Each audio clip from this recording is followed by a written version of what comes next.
આનંદ ગમે ત્યાંથી મળે, તમારું હૃદય ચોખ્ખું હોય તો તમે આનંદ કરી શકો. બુદ્ધિ તીક્ષ્ણ રાખો, તર્કવાળી બુદ્ધિ રાખો, તમે આનંદ ન કરી શકો. આનંદ એમને નથી આવતો. ખીચામાં 10 લાખ રૂપિયાનો ડટ્ટો પડ્યો કે મોજના તોરા છૂટે રાખે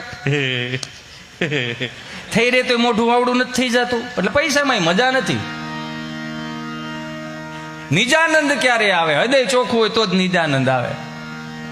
નિર્મળતા, સહજતા, વિવેક આ હોય ને તો તમે આનંદ કરી શકો. મેં હમણાં શેર બજારમાં મારે એક મિત્ર મારી પાસે મને કે 15 દિવસમાં 20 લાખ રૂપિયા થઈ ગયા શેર બજારમાં મારે. મેં શું વાત કરે છે કે હા 15 દિવસમાં 20 લાખ રૂપિયા થઈ ગયા. મેં તો બહુ સારું કહેવાય. મને કે રોક્યા હતા કેટલા? એ તો કે મેં કેટલા રોક્યા હતા? કે 1.5 કરોડ. મેં નવરો થયો એમ કે થાય આવું. આનંદ ગમે ત્યાંથી આવે. પણ એક વસ્તુ સ્વામી હું તમને દિલથી કહું, બધાને કહું કે સ્વામી જોજો ક્યારેક ક્યારેક ઘર સભામાં સરસ મજાના નાના નાના ટૂચકા મૂકે તો આપણને બહુ મજા બહુ આવે. એમાં એ ખાલી એ જોક્સ નથી હોતો, એમાં તમે તળીએ જાઓ ને તો હકીકતમાં બહુ ઊંડી વાતો હોય.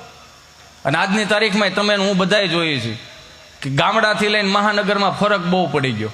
કેટલો ફરક પડી ગયો એ જોવો. અને જે કાંઈ સાચું એ ગામડાએ સાચું. મહાનગરોએ સગવડતા પૂરી પાડી, મને માફ કરજો, સગવડતાઓ બહુ પૂરી પાડી. ગામડામાં વ્યવસ્થાઓ નહોતી ને.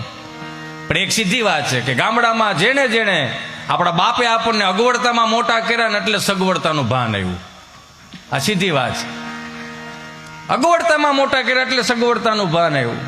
અને અત્યારની પેઢી 100% સગવડતામાં મોટી થાય પણ અગવડતાનું ભાન નથી. તમે જોયું અત્યારનું છોકરું રૂડું કેટલું લાગે, નિખાલસ કેટલું લાગે એ તમે જોયું? આમ આપણને ગમે એને છોકરું તો આપણે એમ થાય આપણું રમાડવાનું મન થઈ જાય. હું કામ ચોખ્ખું કેટલું.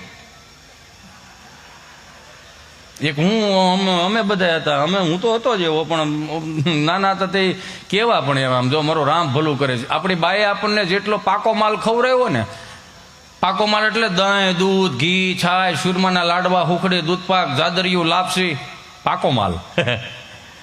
જેટલો પાકો માલ ખવડાવ્યો ને એટલો જ નાકેથી ઘાટો માલ આવતો શાળામાં.